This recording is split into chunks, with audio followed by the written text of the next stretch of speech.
আসসালামু আলাইকুম ভিউয়ার্স। এটা হচ্ছে একটা জামার প্যানেল। এই প্যানেলের নিচে আমরা এই কাটআউট গুলো করব। তো আমরা কিভাবে কাটআউটটা করব আমরা দেখে নিই। এটা হচ্ছে একটা প্যানেল। এই প্যানেলটা আমরা এই ধরনের তাতাল আছে, তাতালকে গরম করে আমরা সুন্দর করে আমরা কাটআউট করব। খুব সাবধানের সহিত আমাদের করতে হবে যেন হাতে যেন না লাগে। ঠিক এভাবে করে ধরে আমরা এরকম করে আমরা তাতাল করব।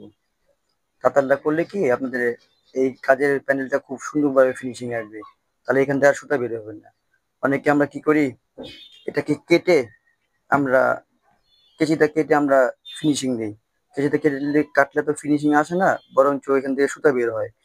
তো আমরা যদি এর ধরনের এই প্যানেলগুলো যদি এরকম করে তাতাল দিয়ে এরকম কাট আউট করে নিই, তাহলে আমাদের জামাটা দেখতেও খুব সুন্দর লাগবে। আর প্যানেল জামাগুলো এই নিয়মেই কাট করতে হয়। তো আমরা চেষ্টা করব এটা খুব সাবধানে সহিত সুন্দর করে কাট আউট করার জন্য।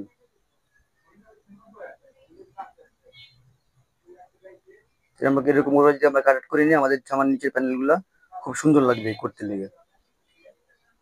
তো যদি আপনাদের এই প্যানেলের ভিডিওটা ভালো লাগে, অবশ্যই আপনার চ্যানেলটাকে সাবস্ক্রাইব করবেন, লাইক ও শেয়ার করবেন। এই হলো আমাদের প্যানেলটা, এটা হলো পিছনের ব্যাক পার্টের প্যানেল। এরকম প্যানেল থাকে জামার পিছনে সামনা পাটে। তো আমরা এরকম প্যানেলটাকে সুন্দর করে কেটে আমরা লাগিয়ে নেব। এই আমাদের প্যানেলটা কাটা শেষ হয়ে গেল। এই হলো প্যানেলটা কাটা হলো আমাদের। আর এই উপরে বাড়তি এটা আমরা সেলাই করে বসিয়ে দেবো।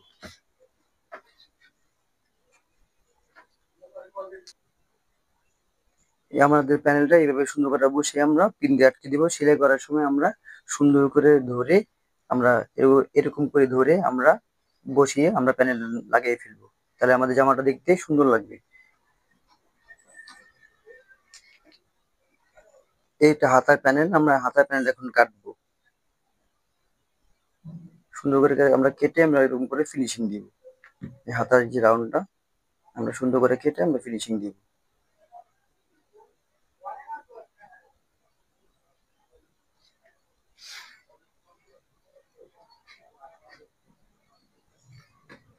খুব সাবধানে এবার সহ্য করবেন আপনারা যেন হাতে যেন না লাগে। এভাবে করে আপনারা প্যানেলটাকে কেটে নেবেন, তাহলেই ফিনিশিং আসে পড়বে। এই আমাদের হাতের প্যানেল কাটা হয়ে গেল। এরকম করে আমরা সেলাই করে বসিয়ে দিব। তো যদি ভিডিওটা অবশ্যই ভালো লাগে, আপনারা চ্যানেলটাকে লাইক ও শেয়ার করে দিবেন। আসসালামু আলাইকুম।